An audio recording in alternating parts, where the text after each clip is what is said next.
Talk about Minnesota test scores and what happened in our schools. The scores are not looking good, especially in math.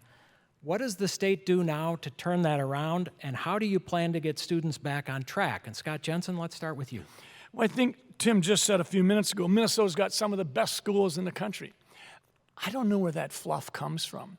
Quite frankly, Minnesota K-12 education is in trouble. We have had devastating results from the recent release of the National Report Card. We have virtually half of our kids in 4th and 8th grade not being able to perform to grade level in arithmetic as well as reading. We were absolutely one of the worst in the entire nation.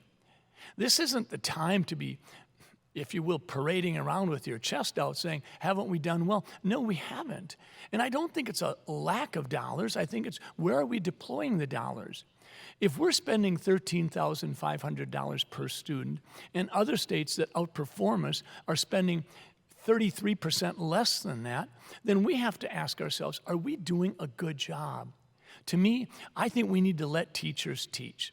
I think the teachers are feeling absolutely smothered by the administrative dictates.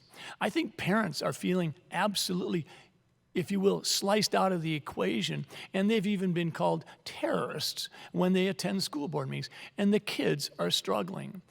Teachers don't feel safe in the environment of schools now.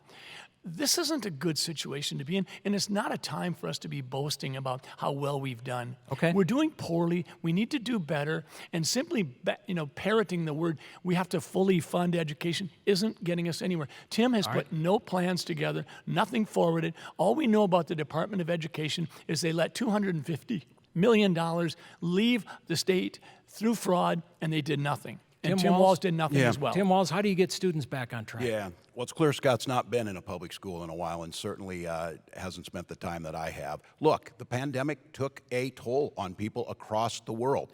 You're seeing test scores in Japan, you're seeing test scores in Argentina, and you're seeing test scores across the country. We need to do better. That's why we invest the money last year, and we made sure that we had programs that were seeing 200, 300% increase in students doing summer programming, making sure that we were bringing in the support we need. Now, let's be clear, Minnesota ranks 50th in the number of counselors and mental health staff that we have in schools. This is a holistic problem of making sure we get there.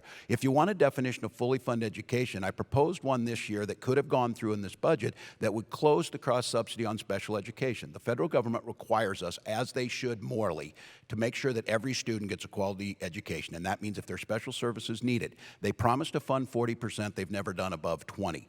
That cross-subsidy piece, if you fill that, now schools have the ability to adjust and put people in there. But let's be clear, Scott mentioned that teachers don't feel safe. Scott has spent his time on these absolutely outrageous and hurtful internet rumors about litter boxes.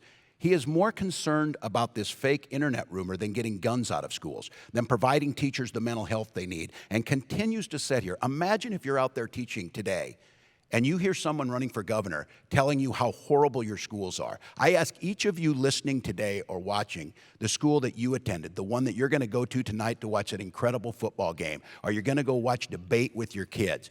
Think about what a wonderful place that is. Scott will tell you every day that that is the worst possible place, and every parent out there knows